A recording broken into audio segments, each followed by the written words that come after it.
30번째 시간인데요. 땅의 짐승과 666의 비밀이라는 제목으로 말씀을 전합니다. 지금 이 대목이 쉽지가 않은 대목입니다. 그러나 제가 계속해서 반복해서 강조하고 또 강조합니다마는 요한계시록 어렵게 생각하지 마시라라고 하는 것이었고요. 어떤 맥락에 있느냐라고 하는 그 위치만 분명하게 생각을 하면은 여기 있는 교훈들, 우리들에게 적용되는 그 교훈들을 받기 굉장히 쉽다라고 하는 겁니다.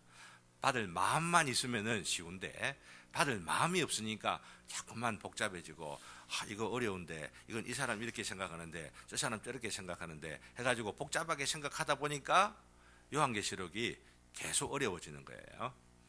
이 본문 오늘 묵상하는 말씀은 바로 7 나팔 재앙의 맨 마지막 제 7번째 나팔의 거의 결론 부분이라고 하는 것을 아시죠? 13장 마지막입니다. 14장은 뭐가 나온다고 했죠? 14만 4천. 14장이면은 14만 4천. 얼마나 딱 이렇게 정리를 해놨는지 몰라요. 그러니까 13장까지 나와 있는 나팔재앙. 나팔재앙의 본래의 뜻이 뭐냐면은 깨어있으라. 나팔을 불면서 정신 차려라! 라고 하는 거거든요. 그 나팔재앙의 맨 마지막 결론 부분을 통하여서 깨어있도록, 각성하도록, 정신 차리도록 주목하면서 지혜가 뭐냐 맨 마지막에도 이야기를 하는데, 이 교훈 혹은 이 경계와 깨어나 깨어있으라라고 하는 이 말씀대로 살아가지 못하게 되면 14만 4천에 못 들어가고요. 그죠? 이마에 입맞은 자들이 되어서 666의 입맞은 자가 돼서 하나님의 저주 가운데 떨어지고 하나님의 심판 가운데 떨어지게 되고, 그러나 깨어있으라라고 하는 그 교훈들을 쫓아서 깨어있고 항상 각성해 있고 하나님의 뜻이 무엇인지 그것을 따라 살아가는 자들은 뭐라고요? 14만 4천에 들어가는 자들이라고 하는 것. 다음 주일에 이제 14만 4천에 대해서 구체적으로 생각을 해보도록 하고, 이러한 깨어있으라 경계하는 나팔 재앙의 가장 결론 부분에 거짓 삼일체가 등장한다고 했죠. 참 삼일체 성부 하나님, 성자 하나님, 그리고 성령 하나님, 이것을 모방하고 그리고 변질시키려고 작당한 그 무리들이 있는데, 사탄으로서 용이 12장에 등장하죠. 그리고 13장 그 초반에는 바다에서부터 짐승이 올라오게 되고, 바다에서부터 오는 그 짐승을, 그죠? 뭐라고 말씀드렸는지 지난 주일에 말씀을 드렸습니다. 길게 말씀드리지 않습니다. 1차적으로는 로마 제국이고 2차적으로는 로마 제국과 같이 아주 하나님을 거역하고 대적하고 그러면서 모독하려고 하는 일종의 권력의 체제를 말하는 것이라 말씀을 드렸습니다. 그리고 이제 오늘 바다에서부터 짐승이 올라오는 게 아니고 이제는 땅에서부터 짐승이 올라오는 것을 오늘 보게 되어지죠. 다시 한번 정리를 합니다. 바다에서부터 올라오는 바로 이 짐승이 무엇을 상징하느냐? 1차적으로는 로마 제국. 이 편지가 로마 제국 그 당시에 쓰여진 거기 때문에 1차적인 독자들에게 어떤 의미를 갖고 있느냐라고 생각할 때에 그것은 로마 제국이 되어진다고 하는 거죠. 로마 제국의 가장 기본적인 속성, 그 특징은 뭐냐면은 하나님을 모독하고 하나님 대신에 황제가 그 자리에 서서 내가 신이다 이렇게 했던 안에 가장 상징적이고 복합적인 표범 같기도 하고 곰 같기도 하고 혹은 사자 같기도 하고 이렇게 섞여져 있는 다니엘서의 그 예언의 일종의 성취 부분이 여기에 있다고 말씀을 드렸습니다.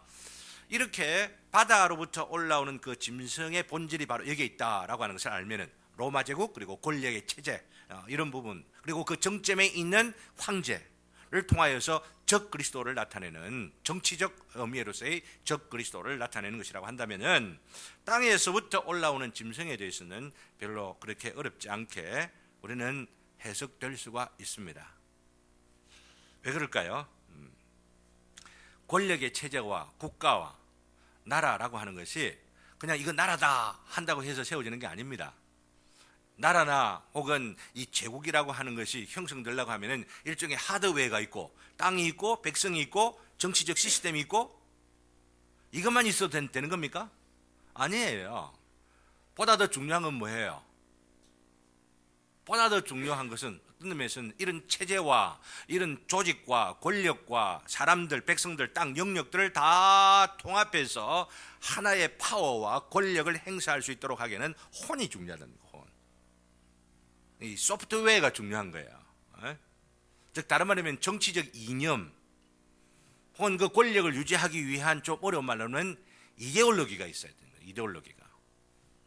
세상에 있는 어느 문명이나 어떤 국가나 다 그렇습니다. 여러분들이 알면은 지금 앞에 뭘 이야기했어요? 바다로부터 올라오는 그 짐승은 하드웨어에 관계되는 것.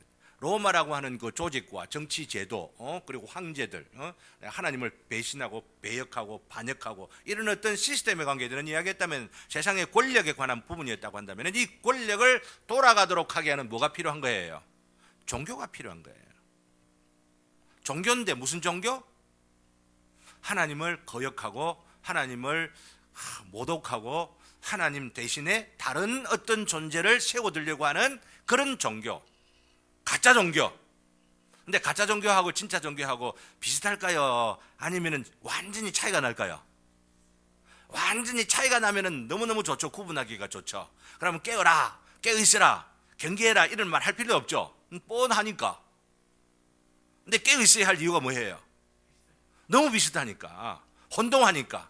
그래서 미혹을 받고 이건지 저건지 분간을 못 해가지고 여기 서 있어야 되는데 여기 서 있고 이렇게 판단해야 되는데 저렇게 판단하고 이런 일들이 비일비재에 일어나는 일들이 있겠다고 예언을 하고 있는 내용이에요. 그러니 깨어있으라라고 하는 내용이 바로 여기에 있는 내용이라고 하는 것입니다.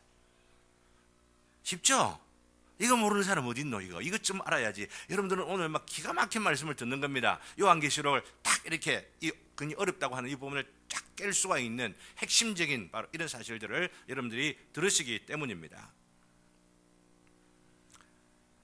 네, 이 소프트웨어라고 하는 게 중요해요. 이념과 이데올로기 이게 뭐냐라고 하는 것을 아는 것이 중요합니다. 나중 뒤에 말씀을 드릴 겁니다. 그러나 중요한 것은 이런 이데올로기 국가를 유지하고 그것을 보존하고 다음 세대까지 그 권력을 계속해서 장악하면서 다음 세대까지 계속 이어지려고 하는 이런 이념이라고 할 수가 있는 혹은 철학이라고 할 수가 있는 어떤 사상이라고 하는 것을 우리가 알아야 될 뿐만 아니라 보다 더 중요한 것은 이것을 가르치고 이것을 주장하고 이것을 옹호하고 그리고 그것을 선전하고 홍보하는 교사들 이게 중요합니다. 이 교사들 어떤 교사라고 우리가 본다면 거짓 교사가 중요해요. 거짓 교사라고 하지 않고 19장에 보면 어떻게 말하면 거짓 선지자라. 우리가 기독교가 전파되는 곳마다 그 기독교, 그 그리스도를 반대하고 그리고 폄하하고 왜곡하고 변질시키려고 하는 적 그리스도가 있고 이 적 그리스도와 더불어서 이 적 그리스도는 일종의 권력의 체제입니다. 세상의 권력과 관계됩니다. 그것과 더불어서 뭐가 있느냐 하면은 그 권력에 부합하고 권력의 힘을 빌어서 단맛을 그 꿀맛을 얻어 누리면서 자기의 그 쾌락과 어떤 안전을 보장받으려고 하는 누가 있어요? 거짓 선지자가 있는 거예요. 장훈 형제 너무 잘 나온다 이제. 거짓 선지자가 딱 있는 거예요. 거짓 선지자가 거짓 가르침. 더 쉽게 이야기하면 거짓 목사가 있는 거고 거짓 목회자가 있는 거예요. 거짓된 복음을 가르치는 거예요. 더욱더 구체적으로 이야기하면. 그래서 이 세상의 권력과 교회라고 하는 이 단체들이 세상의 권력에 부합하고 야합해가지고 하나의 어떤 힘을 이렇게 형성해 가려고 하는 바로 이것들을 로마 시대 그 당시에도 있고 1차적으로는 그 이후의 모든 역사들을 보면은 이 두 개의 세력이 어느 문명이나 어느 제국이나 다 있다라고 하는 겁니다. 토인비의 역사의 연구라고 하는 책을 보면은요, 굉장히 두꺼운 책. 난 그것을 보면은 바로 이 문제를 이야기하고 있어요. 불교권에도 불교라고 하는 국가가 있고, 불교를 숭상하는. 그러나 그 국가의 이념으로서 이 불교라고 하는 세계 종교가 있다고 하는 이야기예요. 그 문명권에서 이 종교가 있는 거예요. 유교권에도 마찬가지예요. 유교라고 하는 나라가 있고 중국이라고 나라가 있으면 그것을 뒷받침하고 있는 그 당시 그 세대들마다의 어떤 이념과 철학, 어떤 사상이 있는 거죠. 그죠? 무슬림 국가도 마찬가지고. 세계 문명들을 그렇게 우리가 보면은 세상이 이 세상의 역사가 이런 거구나. 역사 연구해 분들의 그 해박한 지식을 가지고 분석해 놓고 정리 쫙 해 놓은 것들이 바로 제가 몇 마디로 말씀을 드린 겁니다.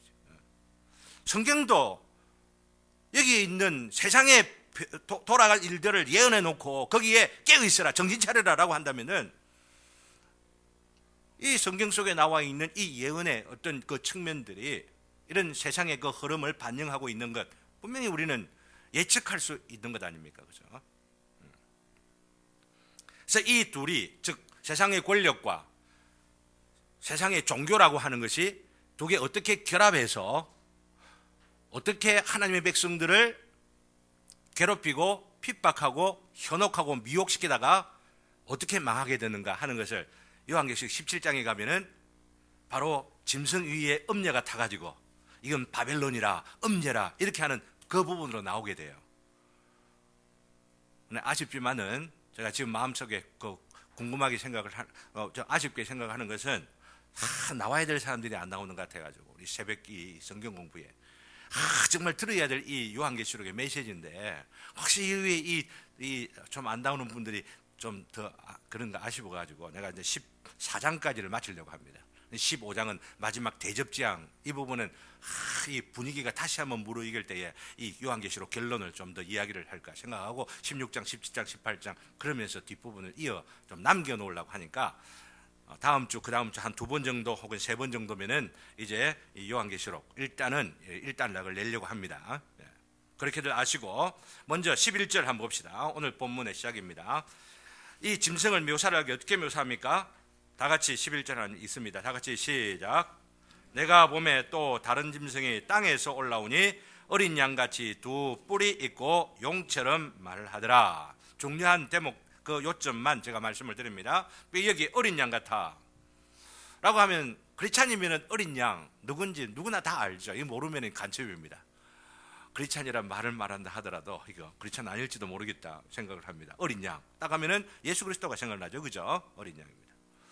그런데 이 짐승이 어린 양같이 뿔이 2개가 있어요. 양이면 뿔 있기 마련이죠. 그런데 이걸 그리스도라고 볼 수가 있겠습니까? 어린 양이니까. 뒤에 하는 짓거리를 보니까 절대로 그리스도라 볼 수가 없죠.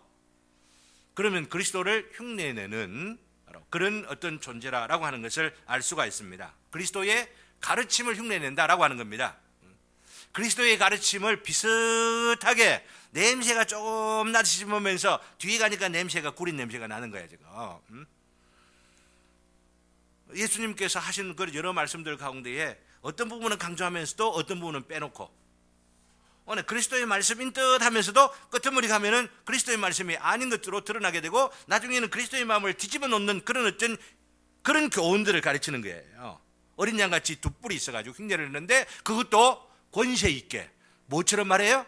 용처럼 말하더라 라고 말합니다. 아주 위험 있게. 사람들 막 저는 굉장히 초라하죠. 천국제달교회 이제 개척교회니까 사람 사자가 몇 명 아니니까 굉장히 초라하게 보이잖아요. 그런데 보세요. 한 10,000명 정도 앞에 막 쳐가지고 여러분이시여 하나님의 말씀을 들으소서 이 한번 해보십시오. 우와 이 분위기 보니까 막 그냥 압도가 돼가지고 우와 저 정말 뭔가 막 신의 소리가 음성이 나오는 모양이다.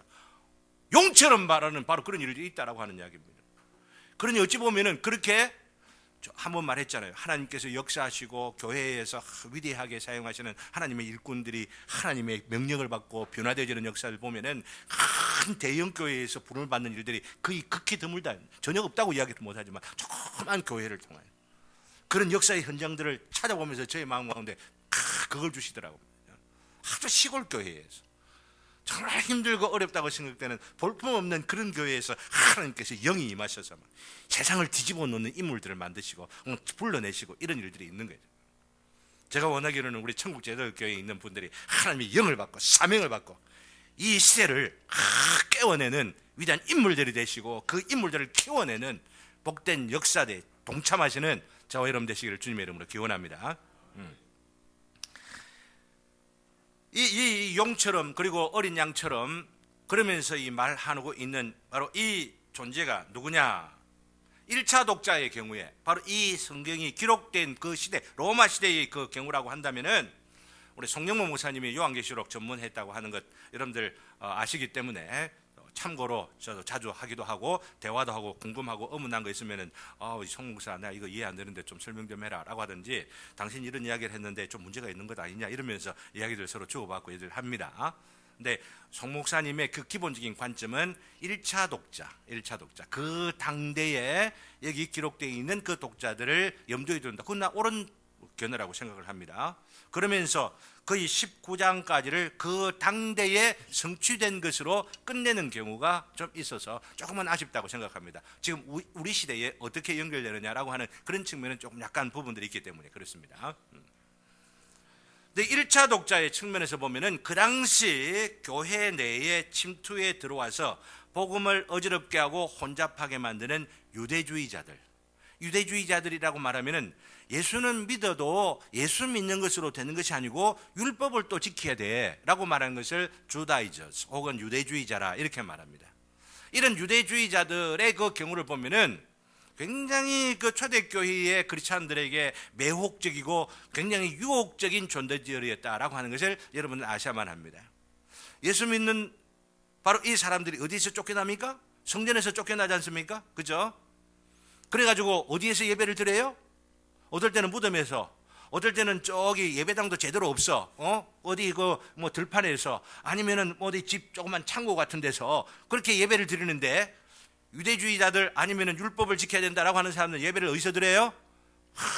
성전에 가가지고 그 솔로몬 성전보다도 더 위대하게 더 확장시켰다는 헤롯 성전을 가가지고 예배를 드리고 그러면 이야 여기에 뭐가 있는 것 같아. 내가 믿는 게 맞나? 내가 잘 믿었나? 아닌데 여기다가 이런 것들도 있어야 되겠네. 내가 예수님 믿긴 믿지만은 이런 것들을 더 좀 보충해야 되겠네. 이렇게 미혹당하는 사람들이 얼마나 많았겠느냐 하는 거죠. 근데 그런 사람들을 두고 히브리서가 기록된 거예요. 아니 히브리서의 내용들을 보면은 구약의 성경과 율법의 내용들이 얼마나 많이 있습니까? 그러면서 이 모든 율법들이 모든 성전의 제도들이 혹은 성막이든지 혹은 그 율법의 여러 어떤 형태의 요소들이 다 뭐냐? 예수 그리스도에 완성되었기 때문에 예수님만 믿으면 되는 거야. 예수님만 믿고 예수님만 섬기고 예수님만 바라보면 되는 것이지 그 껍데기 그 그림자는 다 지나간 거니까 거기에 창념하고 거기에 돌아보고 이러면 아무 소용이 없는 거야. 오히려 저주를 받을 것이라고.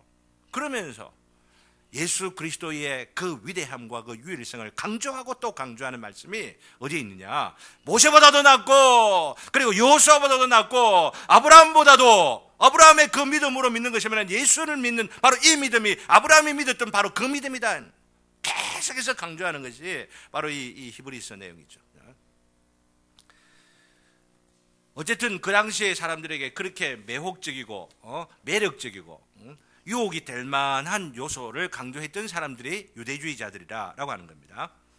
문제는 우리들의 시대에도 이런 유혹이 여전히 본질적으로는 동일한데 너무나도 다른 모습인 것처럼 생각되며 이전에 그 유혹이라고 하는 것을 눈치채지 못하는 형태를 통하여서 우리들 이 시대에도 유혹이 지금 교회 내에 파고들어오고 있다고 하는 것을 아셔야만 된다라고 하는 겁니다. 그게 뭐냐면은 많은 목사들이 설교자들이 우리가 지금 그리스도의 복음을 묵상합니다. 혹은 그리스도의 복음을 전합니다. 라고 말은 합니다. 그리스도를 말하고 예수를 말합니다. 하지만 그 알맹이와 그 실상 속에는 그리스도의 것이 아닌 예수 그리스도의 그 복음의 핵심과 그 알갱이는 놓쳐버린 채로 말은 그리스도를 이야기하고 말은 성경을 이야기하지만 놓쳐버리는 경우들이 너무너무 많다고 하는 겁니다.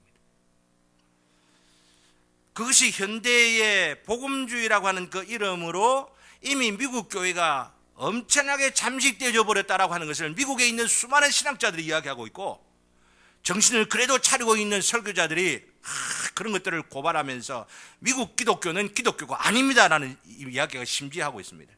물론 모든 교회를 다 말하는 건 아니지만 전체적인 그 분위기가 그렇다라고 하는 이야기입니다. 복음으로 인하여서 십자가의 정신으로 인하여 교회가 운영되는 게 아니고 실용주의적인 어떤 철학 아니면은 소비주의적인 어떤 그런 엔터테인먼트 이런 것들이 그 사회 속에 그리고 있는 그 모든 것들이 교회 속으로 파고 들어와 가지고 예수는 이야기해도 그 예수는 구원자로서의 예수, 우리의 자아를 부정하고 오직 십자가를 따라야 된다라고 말씀하시면서 우리의 삶을, 우리의 생명을, 또 우리의 그 모든 것을 요구하셨던 그 예수가 아니고 오히려 우리의 만족, 혹은 그 어떤 만족? 감각적인 만족, 혹은 정서적 만족, 오히려 위로해주고, 혹은 그러면서 마음 가운데 그냥 허전한 거, 그냥 뭐라고 할까, 지적인 어떤 그 만족을 줄 수 있는 어떤 그런 어떤 장난감 같은 그런 어떤 그 예수를 소개하는 경우들이 참 많이들 있죠. 그러는 중에 요즘 저희 교회당에서 토요일마다 젊은이들이 모여가지고 데이비스 웰스라고 하는 이런 부분들을 아주 제시하면서 대안까지 제시하고 있는, 어떻게 젊은이들이 다음 세대의 교회를 준비할 것이냐라고 하는 이런 어떤 대안까지도 제시하고 있는 그런 책 시리즈를 쭉 공부할 수 있어서 얼마나 다행인지 모릅니다. 그러니 가능하면 시간 나는 대로 함께 참석했으면 좋겠는데요. 이 책을 보면은 지난번에 공부한 내용들 가운데 하나가 현대 교회에, 혹은 복음주의라고 불려지는 교회의 많은 목사들이 그 본질적인 사명이 무엇이냐, 이 시대를 읽을 줄 알고 이 시대 가운데에 이 복음이 변질되고 오염된 것들을 간파하면서 참복음, 십자가의 복음을 제시해야만 하는데, 그러지 못하고 교회가 그냥 돌아가는데 일종의 그 행정적 기술을 키우는 부분이라든지, 아니면 사람들을 어떻게 하면 만족시킬 것이냐, 어떻게 하면 기분 좋게 할 것이냐, 그러면서 일종의 그 심리학자 같은, 제가 심리학 공부했기 때문에 저는 그것을 굉장히 실감하면서 읽기도 하고 했습니다. 상담가로서의 그런 기능만 갖고 있지, 하나님의 말씀을 이 시대에 맞추어서 그 본질을 꿰뚫고 그 본질을 통하여서 하나님의 영원한 나라를 바라볼 수 있도록 하기는 메시지를 상실해 버렸다고 하면서 우리가 회복해야 할 그 메시지가 무엇인지를 또한 제시하고 있는 그 공부들을 계속하는 가운데 이런 부분에 잘 연결되더라고요. 문제는 제가 말씀드리려고 하는 것은, 교인들이 깨어있지를 못하면은 목사가 하나님의 말씀 그 본질에 사로잡혀 그 본질을 쫓아서 살아가면서 교회를, 그런 본질에 기초한, 복음에 기초한 교회를 세워가려고 하는 목사를 원하지 아니하고, 교회가 그냥 무난하게 문제없이 그냥 잘 굴러갈 수 있도록 행정적인 어떤 기술이라든지 스킬이라든지 프로그램으로 뺑뺑이를 돌려갖고 교인들이 막 정신없도록 만든다든지, 그래가 문제없도록 하게 하는 이런 기술들은 기가 막히도록 잘 이렇게 하면서도 그 영혼을 뒤집어 놓고 그 영혼을 하나님 앞에 드리면서 어떻게 거룩하고 경건하게 살아갈 것이냐 하는 바로 이런 것들은 전할 수 없는, 능력도 없는, 관심도 없는 그런 목회자를 원한다는 이야기입니다. 그리고 그 본질의 복음을 쫓아서 살아가기를 호소하고, 그렇게 살아가기를 권면하면서 호소하는 바로 그런 목사들 싫어하고, 심지어는 쫓아내는 일들이 비일비재하다 보니. 자, 본문으로 돌아왔어요. 이 어린 양같이 두 뿔을 가진 짐승이 하는 일이 무엇인가 라고 하는 거죠. 그 하는 일이 뭡니까? 12절을 보면은 12절 우리 다 같이 읽습니다. 시작.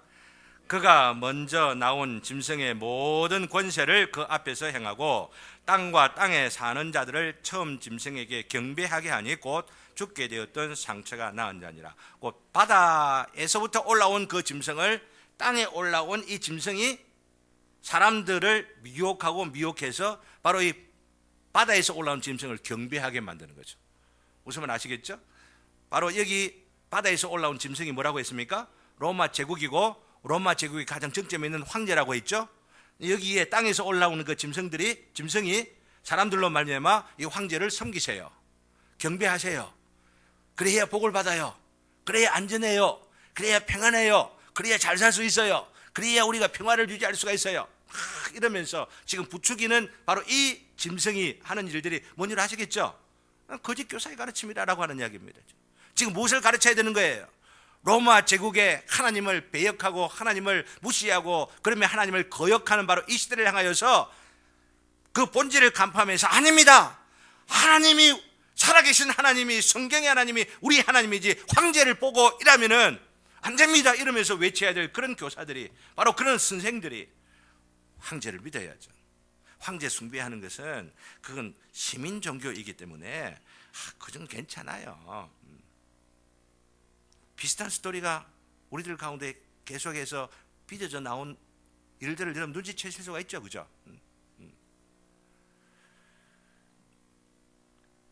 로마 제국과 황제의 권력의 체제를 유지하기 위해서 혹은 유지를 돕기 위하여서 그 이데올로기를 선전하고 홍보하는 일들을 한다고 하는 이야기입니다. 그래서 황제만 우리가 인정을 하고 그 외에 다른 그 어떤 신을 믿어도 괜찮다라고 하는 이런 상대주의가 퍼지게 되어지고, 로마 제국 그 시대 안에서도 로마의 황제 바로 그 자체를 신으로 삶음으로 인하여서 다른 어떤 신들도 다 상대적인 신이 되는 겁니다. 이 시대가 얼마나 포스트 모던이라고 하는 바로 이런 것들로 우리가 싸우지만 말자, 우리가 그냥 사이좋게만 지내자, 네가 막 미신을 믿든지 막 마술을 하든지 막 그냥 섹스를 하든지 막 부인 10개 100개를 가지든지 막 관계없이 그냥 우리끼리는 싸우지 말자라고 하는 것이 지금 이 시대의 가치 아닙니까? 상대주의가 판을 치고 있는 거죠. 이런 일들을, 그죠? 이 체제를 유지하면서 체제가 안정만 되면은 괜찮다, 무엇이라도 믿어도 괜찮다라고 하는 식으로 이 체제를 유지하려고 하고 홍보하려고 하고 그 이데올로기를 이렇게 제시하였던 로마 제국의 그 시대의 정신이 요즘 우리들에게도 여전히 있다고 하는 것을, 이 원칙을 잘 간파하고 있으면은 우리가 알 수가 있는 것이죠. 우리 한국의 경우에 보면은 우리 시대도 볼 수 있는 게, 보수 신학을 가진 사람이든 진보 신학을 가진 사람이든 마찬가지다라고 하는 아셔야만 합니다. 소위 최근 한국 교회의 진보 신학을 주장하는 사람들 대부분이 한 사람 한 사람 다 확인을 안 했지만 전반적인 분위기가 뭐였냐면은, 이 사람들이 뭐예요? 일제 때 뭐 했어요? 신사참배 다 했잖아요. 신사참배 왜 했을까요? 일본 제국주의가 힘이 있고 강력한 이게 있으니까 거기에 뭔가 반대하고 이러면은 그냥 목이 날아가거든. 집 다 날아가거든. 그러니까 거기에 이것은 우리가 뭐 시민 종교지 이렇게 하면서 그냥 절하고, 그 옆에다가 하나님 믿는 거 그냥 갖다 붙였다가, 말 나오니까 생각납니다. 우리가 교회에 그 유습으로 남아 있는 게, 예배 딱 시작하면서 어떤 사람들은 묵도합시다라고 하는 그 묵도가 있죠.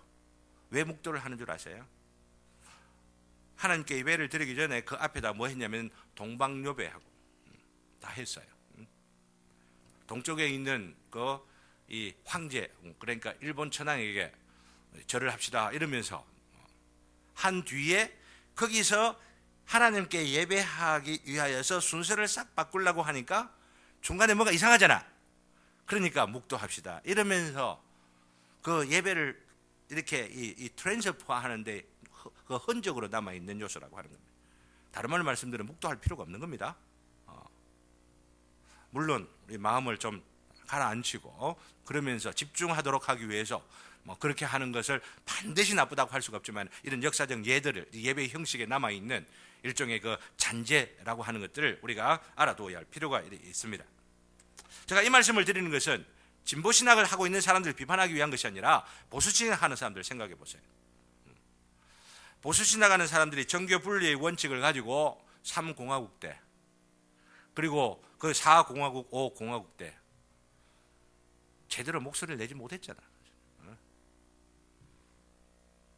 그때의 뿌리를 내리면서 복음의 복음됨을 철저하게 체득하며 그것을 살아내지 못한 바로 이것들로 인하여서 국가 초창기도회 같은 거,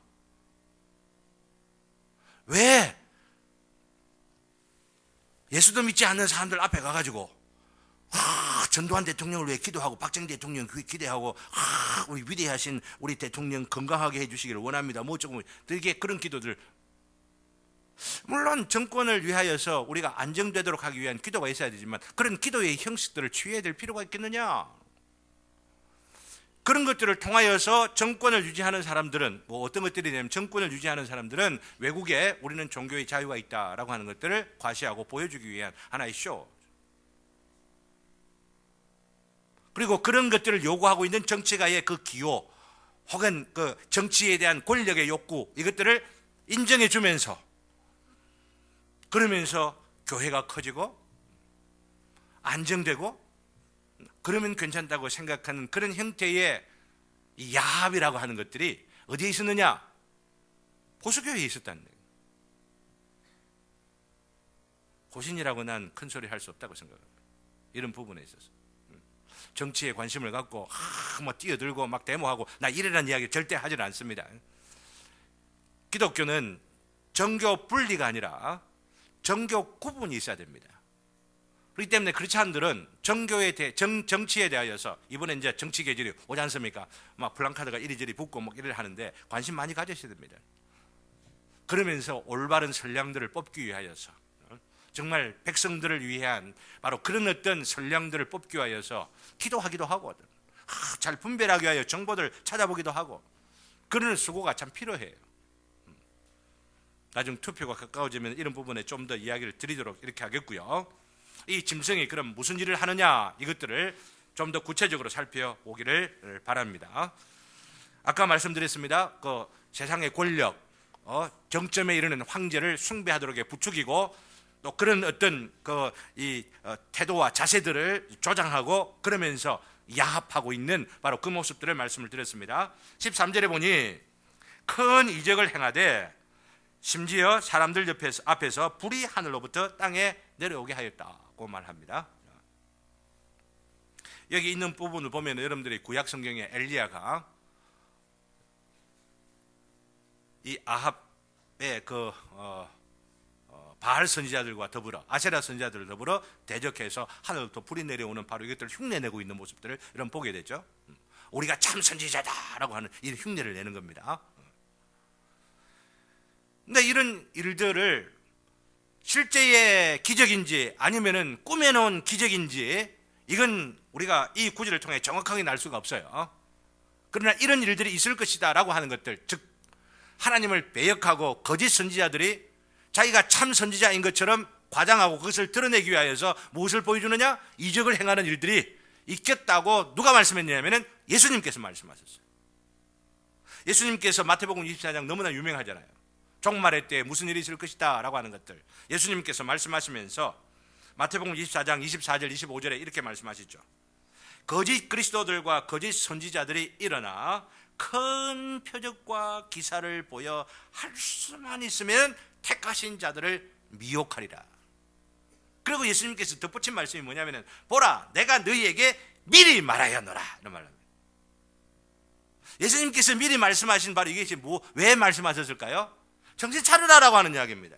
깨어있으라라고 하는 이야기입니다. 현혹되지 말아라라고 하는 이야기입니다. 미혹당하지 말아라라고 하는 이야기입니다. 거짓 선지자들이 오히려 더 기적을 행하고 오히려 더 이상한 막 그냥 신기한 것들을 보여주고 이렇게 할 것이다라고 하는 겁니다. 그래서 시선을 끌어서 어떻게 해요? 택하신 자들이라 할지라도 구원받기로 예정된 사람이라 할지라도 미혹되어 살아가도록 만들고 구원받기는 받았는데 그 구원의 본질과 그 실상과 그 능력, 그 구원에서 나오는 생명을 누리지를 못하고 허영과 과시와 허장성세로 인하여 껍데기만 갖고 있다가 불 가운데 구원받는 자밖에 되지를 못할 것이다 라고 하는 게 우리 주님과 바울 사도의 그 교훈들을 곁들여서 우리가 할 수 있는 말씀이라고 하는 이야기입니다. 최근에 저희 교회에 오신 어떤 분이 고민이 참 많아요. 이 교회 저 교회 많이 다녔어요. 교회 신앙생활 한 10년 정도 했는데 근데 그 교회를 다니면서 보니까 특별히 몇 가지 말씀하는데 한 가지만 말씀드리면 무슨 집회를 가고 또 집회를 선전하고 이러는데 거기 집회에서는 막 금가루가 하늘에서 막 떨어지고 그리고 뭐 이야 기도 한번 했더니 막 입에 이 이빨이 금이빨로 싹 바뀌고 그런 다구들 하는 것을 보고 자기 생각은 너무너무 이해가 안 되는 거예요. 뭐 하려고 금이빨이 생기는가? 또 금가루 떨어지는 게 진짠가? 그래서 자기가 나는 의심이 되고 안 믿어지고 이러다가 물론 그 일들만 아니지만은 그것들을 좀 과격하게 조금 막 너무 좀 따지듯이 뭐 이리 어쩌고 저쩌고 하다 보면 막 교회들 그런 비판들을 하는 그런 그 내용들 중에 하나를 빌미로 해서 막 사람 때리고 맞았다고 교회에서 폭력을 행사. 그 이야기만 아니지만 이런 것들이 너무 잘못됐다. 아니면은 이해가 안 된다. 좀 더 설명해 주라. 여러분들도 가가지고 너무 따지듯이 말하지 마십시오. 맞습니다. 잘못하면 부드럽게 진짜 그래요. 참 이해가 안 되는데 과학적으로 볼 때 실험을 해보면은 그 금가루가 진짜 금가루인지 조사 한번 해봤어요. 뭐 부드럽게 이렇게 물어봐야지. 이게 뭐 진짜 어쩌고 해서 그래서 너무 그러지 마시라라고 하는 이야기입니다. 왜냐하면 제가 이 말씀을 드리냐면은 이런 것들이 진짜라고 생각하면서 이런 것을 문제가 있다 생각하면은 자기의 신앙에 위기가 있는 것처럼 생각하고 흔들리는 것처럼 생각하고 이러다 보니 기분 나쁜 거예요. 그것도 보수교회 고신교회 내에서 그런 일이 있다라고 하는 이야기입니다. 이 시대가 물질 만능 시대고 풍요 있으니까 금가루도 떨어지면은 기분이 좋겠다고 생각하고 그거 모아갖고 뭐 어쩌려고 한 모양이죠. 저는 솔직히 금가루 뭐 이렇게 금이빨로 바뀌었다라고 하는 사람 이야기를 해보고 있는데 그 이전의 상태가 어땠는지 지금 어찌 다 과학적으로 검토하고 조사해보고 그러면서 이 평가를 해야만 합니다. 그런데 그런 평가를 해놓는 그런 데가 한 군데도 없어요. 굉장히 신앙이 미신적으로 바뀌어지고 있는 거죠. 우리의 신앙이라고 하는 것은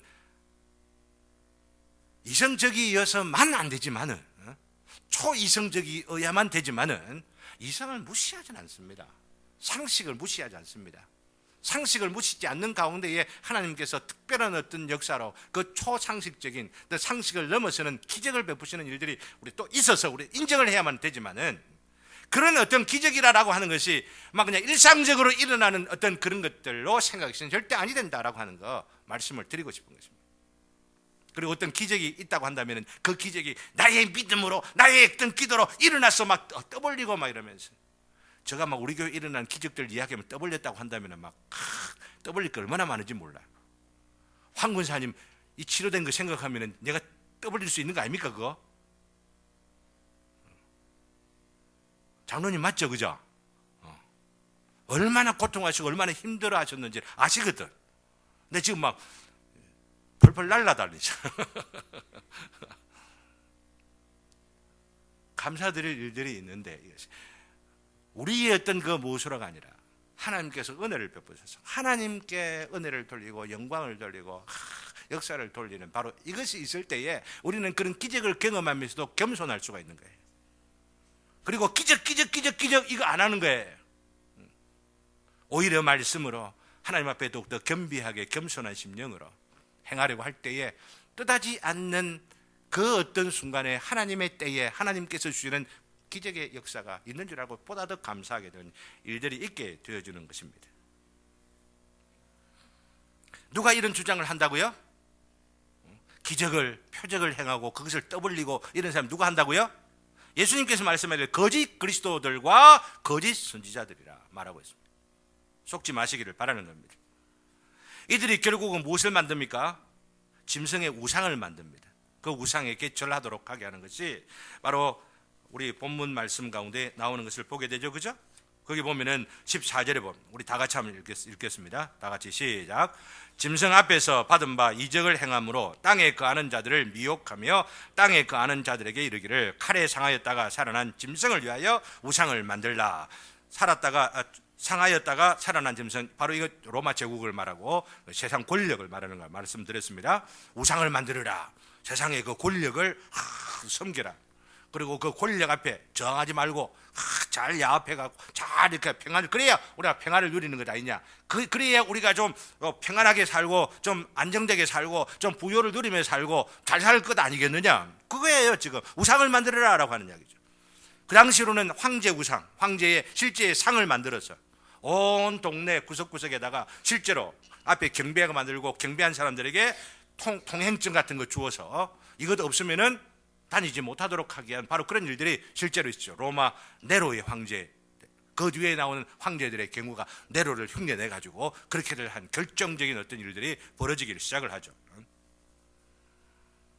저는 이 짐승의 우상, 그 당시로는 황제의 우상인데 지금 우리들의 시대와 관계에서 말한다면 2차 독자인 우리들에게 이 우상을 적용한다면 저는 거짓 평화의 우상이라 말씀을 드리고 있습니다. 거짓 평화의 우상이라. 모든 종교가 하나가 되고 편견과 분쟁 없이 사이좋게 지내자는 슬로건이 얼마나 매력적입니까? 요즘 이런 슬로건이 얼마나 유엔에서부터 시작을 해가지고 무슬림이고 불교고 그리고 기독교고 다 그래 하나다. 진리를 찾는 것은 다 하나 한 마음이니까 그것만 인정을 하고 자기들이 갖고 유일하게 우리가 구원의 종교다 이런 이야기 하지 말자. 그런 이야기를 하죠. 얼마나 매력적입니까? 그것을 통해서 무엇을 이루겠다는 이야기입니까? 평화를 이루자라고 하는 이야기죠. 그렇죠? 그래서 세상은 점점 하나의 종교로 통합되어져 가고 있습니다. 지금 그런 현상들이 일어나고 있습니다. 근데 저는 예견을 하기로 그 종교의 통합은 기독교의 이름으로 통합될 것이다 예상을 하는 겁니다. 왜냐하면 지금 세상 역사 가운데 가장 강력한 힘을 행사했던 것이 기독교이기 때문에 기독교의 이름으로 통합이 될 것인데, 문제는 그 기독교라고 불리워지는 기독교의 이름으로 통합되는 그 기독교는 진정한 복음의 이빨이 빠져버린 기독교가 될 것이다 라고 하는 겁니다. 십자가가 없어요. 십자가를 이야기해도 황금칠한 십자가일 것입니다. 그저 단순한 장식품으로서의 십자가. 십자가 말은 하는데 십자가의 생명력이 상실되어 버리게 되고, 그 십자가를 통하여 나는 길이요 진리요 생명이니 나로 말미암지 않고는 아버지께로 올 자가 없느니라라고 말씀하시던 예수가 없는 십자가를 이야기할 거라고 하는 이야기. 그래서 우리가 하나가 되자라고 하는 이야기. 그게 지금 WCC에서 일어나는 겁니다. 지금 이런 상황에서 오직 십자가의 예수님만을 통해 구원을 얻게 된다는 사람들은 어떻게 되겠는가 한번 생각해 보십시오. 야, 네 예수 믿으니까 우리 상주해야 되겠다. 야, 천년기념물이다. 야, 너희들이 우리 지도자 대주시라.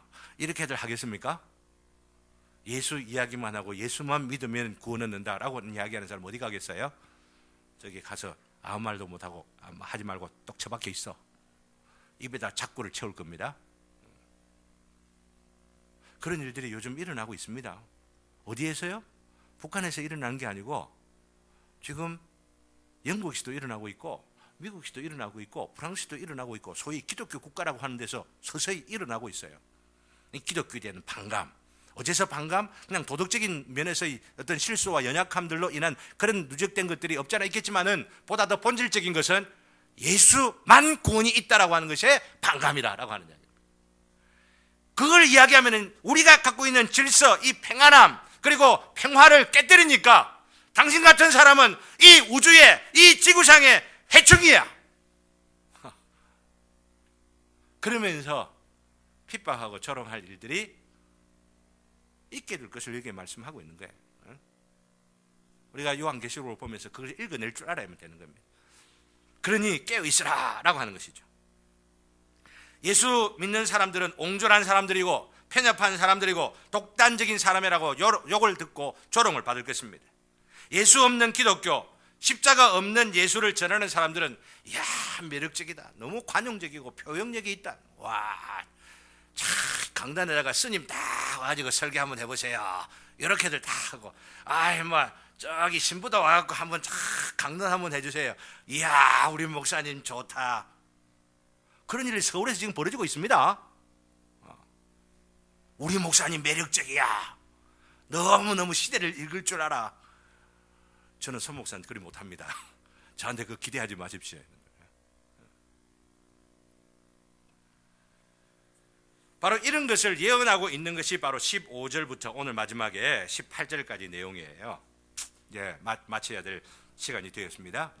바로 이 15절부터 18절 내용들을 간단하게 살펴보고 마치려고 합니다. 1차적으로는 당시 로마 제국이나 당시 크리스찬들이 네로나 불신 유대인들의 핍박으로 일상의 삶을 살아가기 어려운 가운데에서 어디로 피했어요? 카타콤 같은 거 만들었잖아요. 땅속으로 파고 들어가고 묘지를 만들고 묘지에다가 그 옆에서 잠자고 지내면서 신앙생활을 유지했던 바로 그런 일들이 있을 것이다라고 하는 것을 여기에 예언해 놓고 있는 겁니다. 왜냐하면 서로 매매하지 못하고 서로 생활하지 못하도록 하기에는 기본적인 일이 있을 것이기 때문입니다. 문제는 거기에 구체적인 역사적인 사건, 역사적인 기록들 이런 것들 우리가 찾아볼 의미도 있다고 생각하지만 우리들 시대에 제가 바로 적용해서 말씀을 드리려고 합니다. 우리들 시대에도 곧 도래하게 될 크리스찬의 신앙을 유지하기 어려운 상황이 있을 것이다 하는 것을 보여주는 것이죠. 저는 그것들이 어떤 세대주의자들이 이야기하듯이 뭐 신용카드 문제나 바코드 같은 거 뭐 이것들 여기 심어가지고 막 이래 하면은 뭐 이게 뭔가 또 짐승의 표 이를 받으니까 뭐 어쩌지 저쩌지 이렇게 하는 사람들은 난 옳지 않다고 생각을 합니다. 왜냐하면 구원이라고 하는 것이 물질적이고 무슨 이 신체적인 어떤 변화가 있느냐 없느냐에 달린 것은 아니잖아요. 어디에 달렸어요? 오직 믿음에 달렸잖아요. 오직 예수님을 믿는 바로 여기에 달렸잖아요. 그러니까 그런 어떤 것들을 막 정교하게 막 이뤄내 갖고 갖다 붙이고 막 이런 거 절대 현혹되지 마시기를 바랍니다. 더 영적이고 본질적인 측면에서의 핍박이 올 것이다라고 하는 것입니다. 그게 뭐냐면은 오늘 본문에서 말하는 대로 짐승의 표 혹은 짐승의 수, 사람의 수 666이라고 하는 것은 그리스도 없이 구원에 이를 수 있다고 주장하는 그 사람들의 생각이 머리에도 새겨지고 이마에도 새겨지고 이 팔에 새겨진다는 것은 생활 속에 손, 발 가지고 다 활동들을 하니까 거기에다 새겨지는 바로 그런 일들이 있을 것이라고 하는 이야기입니다. 착하기만 하면 구원 없고 저 사람은 법이 없어도 살 수가 있다라고 하는 사람들이 그 구원에 왜 이 사람이 구원을 못 받는다는 이야기야? 이렇게들 말하면서 그냥 착하고 순박하면 되는 줄 알고, 물론 착하고 순박해야만 합니다만은 착하다고 해서 구원 못 받습니다. 착하다고 해서 구원 못 받습니다. 예수님 믿어야 구원인 거예요. 예수님 믿고 못된 사람하고 예수님 안 믿고 착한 사람하고 누가 천국에 갈까요? 그렇지. 맞아. 못돼도 예수님 믿는 사람이 천국 갑니다. 그러니까 못돼도 된다? 그건 아니죠. 그죠? 잘 알아야 돼요. 잘 생각해야 돼요. 그죠? 착하기만 하면 구원 없고 사랑하기만 하면 다 되고 평화롭기만 하면 문제될 것이 없다는 인간의 생각, 세상의 생각, 그게 뭐 이마에 박혀지는 생각이에요. 이게 이 표를 받는 거예요. 그런 생각을 갖고 있는 것이. 그런 생각을 가지고 살아가는 사람들이 이 오른손에 표를 받는 거예요. 666이라고 하는 숫자가 어떤 사람은 네로라고 하는 숫자다, 아니면 뭐 어떤 숫자다, 뭐 그것들이 바코드를 나타낸다, 다 그런 것에 의존하지 마시라라고 하는 이야기입니다. 우리의 생각이 오직 예수 그리스도로만 구원된다고 하는 여기에서 벗어나서 인간의 힘, 인간의 노력, 인간의 선행, 인간의 공로, 인간의 어떤 시스템을 가지고 구원할 수가 있다, 구원받을 수 있다라고 생각하는 그 인간의 생각이 곧 666이라고 하는 이야기. 이 표를 받는 자가 아무도 없기를 주님의 이름으로 기원합니다. 이 생각을 벗어버리고 이 생각을 청산하고 이 생각으로는 절대 하나님 앞에 구원할 수 없다는 그 심령의 참된 변화를 통하여서 오직 하나님만 심령에 모시고 오직 예수님만 바라보는 자들이 14장부터 나타나는 14만 4천이다. 이 14만 4천이 어떤 자들이냐, 어떤 삶을 사느냐, 그것을 다음 주일에 더 살펴보도록 그렇게 하겠습니다. 말씀을 맺으려고 합니다. 어떤 사람들이 이들인지를 개인적으로도 미리 살펴보시고, 더욱 이런 사람들이 되려고 하되 우리가 경계해야 할 것이 무엇이냐, 이거 분명히 깨달아야만 하는 것입니다. 경계하는 게 뭡니까? 인간의 생각이다라고 하는, 결론적으로 이야기하면 마지막 나팔장의 마지막 결론적으로 이야기하는 것이 뭐냐면 666, 이거 깨닫는 것이 중요하다라고 하는 이야기입니다. 666 이게 뭐예요? 사람의 생각이라는 얘기예요. 사람의 능력으로, 사람의 그 무엇으로 구원을 얻고 행복을 얻고 안정을 얻고 평안을 얻겠다라고 하는 바로 이것이야말로 666의 핵심이다라고 하는 것. 바로 이것을 조장하고 그것을 홍보하고, 그래야 세상의 권력과 교회가 같이 야합해서, 거짓 교회가 거짓 선지자를 야합해서 하나님을 또 모독하게 되는 바벨론 17장에 나타나는 음녀 바벨론의 활동들을 앞으로도 살펴보도록 하고, 이렇게 깨어있으라라고 하는 경고의 말씀이 우리 심령 속에 참으로 귀한 말씀으로 있어 새겨져서 우리의 모든 생활, 매일매일의 일들이 더욱더 하나님을 바라보고 하나님께 주신 말씀을 소중하게 생각하면서 말씀으로 인도함을 받고 말씀으로 성령님 만나고 말씀 가운데에 하나님의 뜻을 발견하면서 하나님의 뜻을 이루어 가시는 저와 여러분 되시기를 주님의 이름으로 기원합니다. 이제 찬송